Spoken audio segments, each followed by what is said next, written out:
Right, आ गई हूँ मैं वापस नेक्स्ट पार्ट को लेकर। तो उस दिन फैन उसके हेयर पर किस करके चला जाता है। वीकेंड पर सुलंग खुद का बेस्ट टेक केयर करता है, जिससे वो जल्दी ही ठीक हो जाता है। नेक्स्ट डे वो लैब पर अपने आप को रिसर्च में बिजी रखता है। आफ्टरनून पर उसका एक फ्रेंड आकर उसे कहता है कि उसे जाकर लंच कर लेना चाहिए।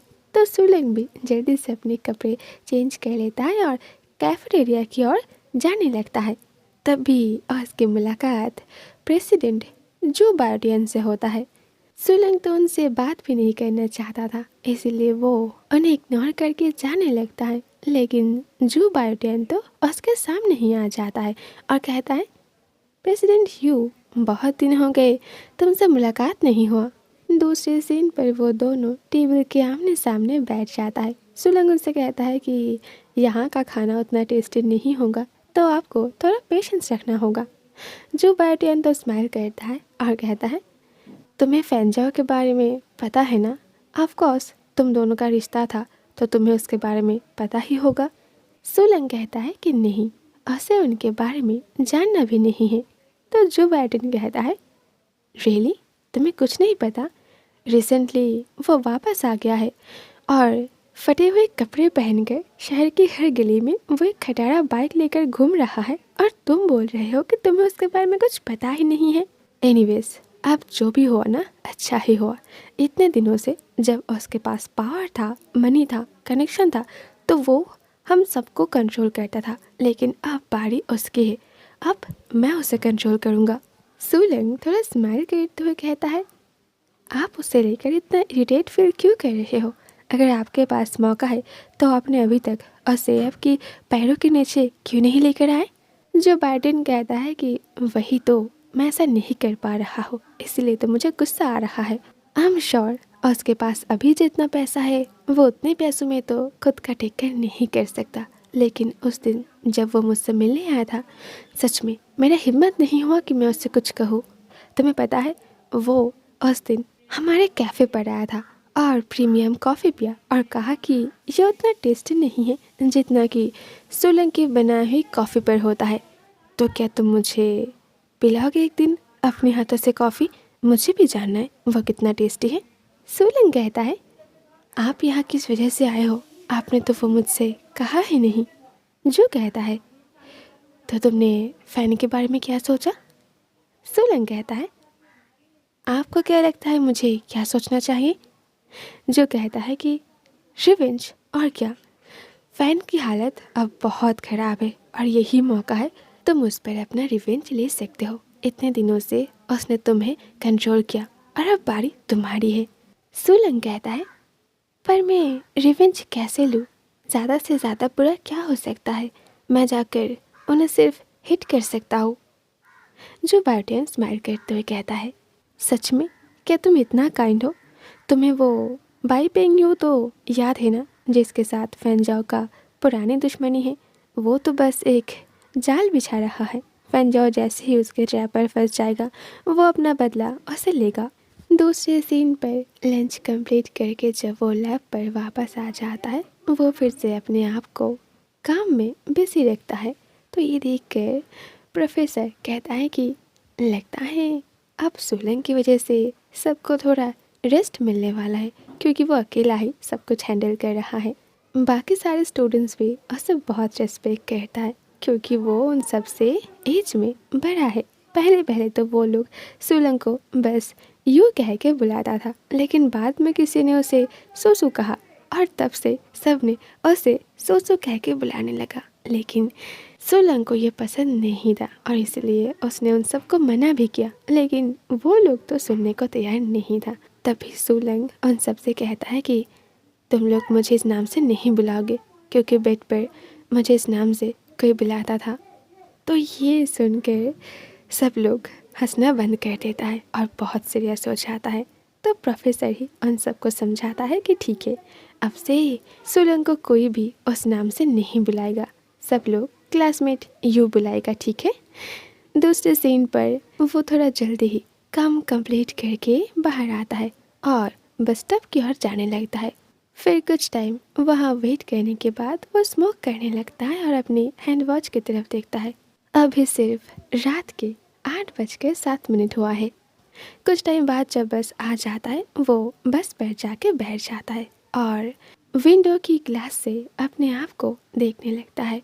उसके चेहरे पर ना ही तो कोई गुस्सा था, ना ही कोई सैडनेस और ना ही कोई हैप्पीनेस। वो बिल्कुल शांत बैठा हुआ था। तभी उसे एक बात याद आता है और वो जल्दी अपना फ़ोन चेक करता है। वहाँ पर जो बार्टियन ने उसे टेक्स्ट किया था कि आज रात 8:30 बाई पिंग यू फैंजाओ के लिए एक जाल बिछाया है और आज वो अपना बदला लेकर ही रहेगा। तो ये देखकर ही सुलंग के दिल की धड़कनें तेज हो जाता है।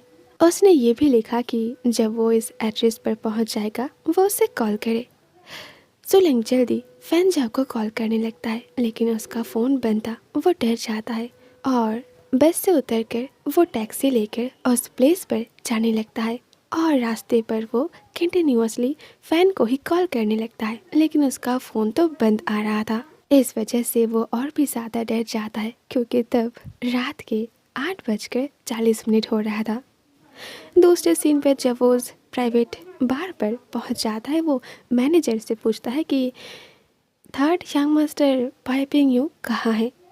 तो वो मैनेजर उससे पूछता है कि क्या मैं आपका सरनेम जान सकता हूँ। सोलंग कुछ टाइम सोचता है और कहता है कि उसका सरनेम फ़ैन है। तो वो मैनेजर स्माइल करके किसी को कॉल करता है, फिर उसे लेकर उस प्राइवेट रूम की ओर चला जाता है और कहता है इस रूम पर थर्ड यंग मास्टर आपके लिए वेट कर रहा है। फिर वो वहाँ से चला जाता है। उस रूम के अंदर जाने से पहले सुलंग एक बार जो बार्टिन को कॉल करता है लेकिन वो भी उस वक्त कॉल रिसीव नहीं कर रहा था। सुलंग अपना फ़ोन पॉकेट पर रखकर धीरे धीरे रूम का डोर ओपन करके अंदर जाता है और तभी अंदर से बाइपिंग यू और बाकी कुछ लोग उसे फैन समझकर वेलकम करता है। लेकिन जैसे ही सुलंग अंदर जाता है वो लोग सरप्राइज हो जाता है और कहता है हे तुम कौन हो और फैंजाओ कहाँ है। बाइपिंग यू उसके ओर देखकर उसे कहता है तुम यहाँ क्या कर रहे हो। सोलंग रूम के चारों ओर देख लेता है लेकिन ना ही वहाँ पर जो बार्टियन था और ना ही फैंजाओ। तो वो स्माइल करके कहता है कि मैंने सुना आज यहाँ पर थर्ड यंग मास्टर आ रहा है तो मुझे लगा कि एक बार जाके उनसे मिलना चाहिए, बहुत दिन हो गए आपसे मुलाकात नहीं हुआ।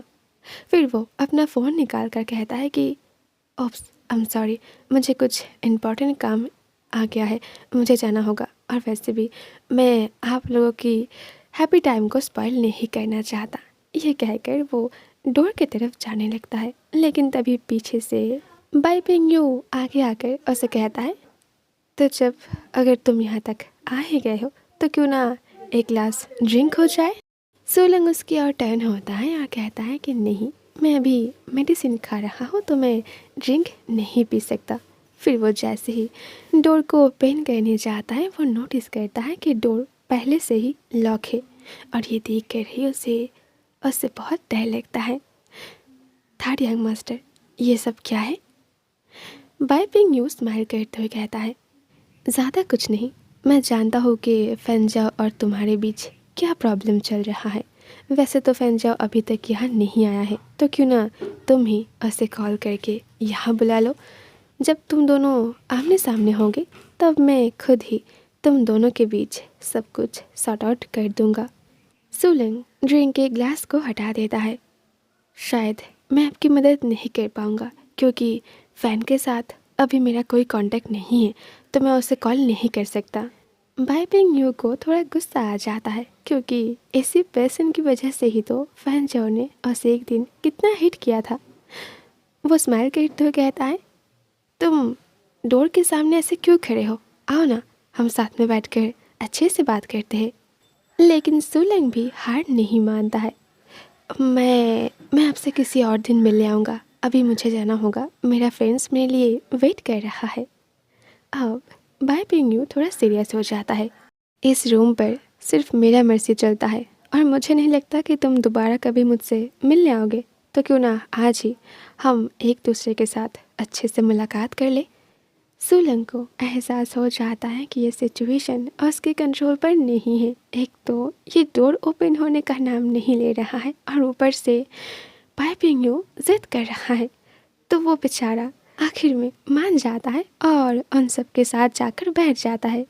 ऑल राइट, लौटूंगी बहुत जल्द एपिसोड 14 के लास्ट पार्ट को लेकर। सू सून, टाटा, गुड नाइट।